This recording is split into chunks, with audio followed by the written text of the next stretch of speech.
What's up, AC fans? Welcome to the channel. Thank you for checking out my video. I'm WalterTheGod, and this is my take on AC Mirage. I'm just going to dive in, get started with everything that we have taken in from Ubisoft's latest updates for Mirage before Ubisoft Forward. It's been pretty crazy. We've seen a little bit of everything from the DLC turn into a full-on game, and it's definitely been somewhat of a surprise considering what they showed us. It should be a more nostalgic game, and it should certainly seem as such, with them giving us an AC1 sort of look and feel with the culture and background setting. A much smaller map concept with just 4 districts, so we can assume that it's going to be 4 different bureaus to work out of for our main missions and our side quests. And with us being able to hide in plain sight by sitting on benches or using the NPCs to move around and bribing them to be able to traverse through different areas. But I'm just not going to be fooled though, because the looks of the game are amazing.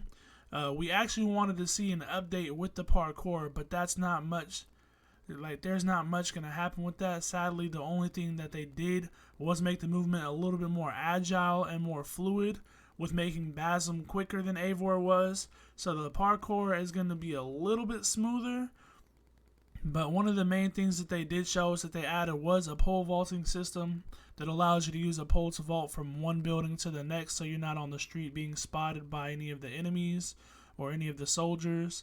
They still have the corner swings that allow you to swing on the corner of the buildings to move around. They still have the pulley system with the ropes to help you ascend structures faster.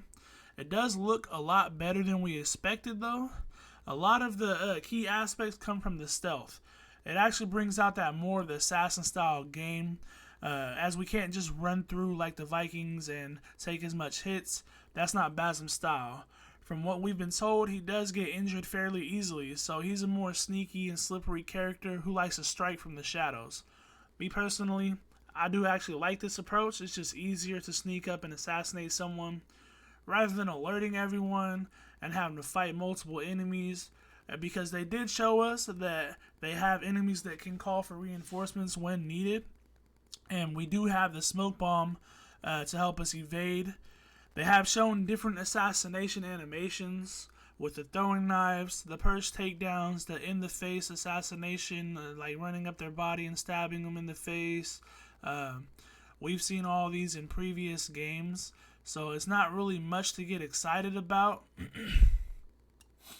One of the things that I actually did like, one of the features they added, it was the improved NPC scouts in the stronghold areas, or like the enemy areas. They can shoot our eagle or our bird out of the sky, so we can't really use the eagle vision or what they're calling Basm's thief sense. In order to scout out the areas, we actually have to take out those scouts first, so that is pretty cool. But with all that being said, I do actually like the way this game is being told to us, and the way that everything's coming out so far. It does actually look amazing. It's just taken so long for them to get something out. And I know that a lot of the movement and the fighting animations are going to be recycled from Valhalla, but with the gameplay that they have shown, it does seem to be a very improved system than Valhalla was.